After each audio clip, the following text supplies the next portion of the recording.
ത്രിദിന അന്ധകാരം. 3 ദിവസത്തെ അന്ധകാരത്തെക്കുറിച്ചും ആ ദിവസങ്ങളിൽ എന്ത് സംഭവിക്കുമെന്നതിനെക്കുറിച്ചും ഞാൻ നിനക്ക് പറഞ്ഞുതരാൻ പോവുകയാണ്. ഇതൊരു സ്വകാര്യ വെളിപാടാണ്. എൻ്റെ പ്രിയപ്പെട്ടവരിൽ ചുരുക്കം ചിലർക്ക് മാത്രം വെളിപ്പെടുത്തപ്പെട്ടിട്ടുള്ള ഒരു കാര്യമാണിത്.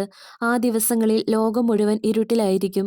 ആ സമയത്ത് ദുഷ്ടാരൂപികൾ ഭൂമിയിലെങ്ങും കറങ്ങിനടക്കുകയും വലിയ നാശത്തിനും മനുഷ്യരുടെ സഹനത്തിനും കാരണമാവുകയും ചെയ്യും. എല്ലാവരും ഭവനങ്ങളിൽ തന്നെ ആയിരിക്കട്ടെ. ഈ സമയത്ത് ഒരു വലിയ ശുദ്ധീകരണം സംഭവിക്കും. അപ്പോൾ ആത്മീയമായി തങ്ങളെ തന്നെ ഒരുക്കിയിട്ടുള്ളവർ സംരക്ഷിക്കപ്പെടും. അങ്ങനെ ഒരുങ്ങാത്തവർക്ക് കൊടിയ സഹനമുണ്ടാകും. ആ 3 ദിവസങ്ങളിൽ ഒന്നും തന്നെ ദൃശ്യമായിരിക്കില്ല.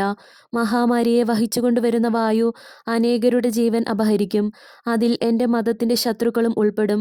ആശീർവദിച്ച മെഴുകുതിരികളല്ലാതെ മനുഷ്യനിർമ്മിതമായ മറ്റൊരു വെളിച്ചവും ആ നാളുകളിൽ ഉപയോഗിക്കാൻ സാധിക്കുകയില്ല.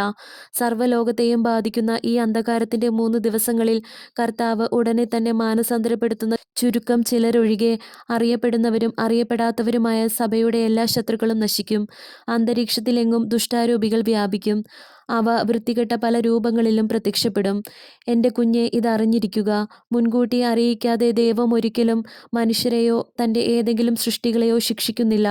ക്രിസ്ത്യാനികൾക്കോ ദൈവത്തിൻ്റെ ജനത്തിനോ പ്രത്യാശ നഷ്ടപ്പെട്ടു എന്ന് തോന്നുന്ന സമയം വരുമ്പോൾ ഒരു മഹാത്ഭുതം പ്രവർത്തിക്കാൻ ദൈവം തന്നെ തന്നെ നിർബന്ധിക്കും. അതിനെയാണ് ചില പ്രവാചകർ ഭയാനകമായ സംഭവം എന്ന് വിളിച്ചിരിക്കുന്നത്. അതുകൊണ്ട് ഈ സംഭവങ്ങൾ എല്ലാവരെയും ഭയപ്പെടുത്തുമെങ്കിലും സത്യമായും വിശുദ്ധരായവർക്ക് ഇവ കൊണ്ട് യാതൊരു ഉപദ്രവവും ഉണ്ടാവുകയില്ല. പിന്നെയോ ഇവയെല്ലാം ദൈവത്തിൻ്റെ ശിക്ഷയുടെ സമാപനം കുറിക്കുന്നു എന്നറിഞ്ഞ് നാം ആശ്വാസം കൊള്ളണം.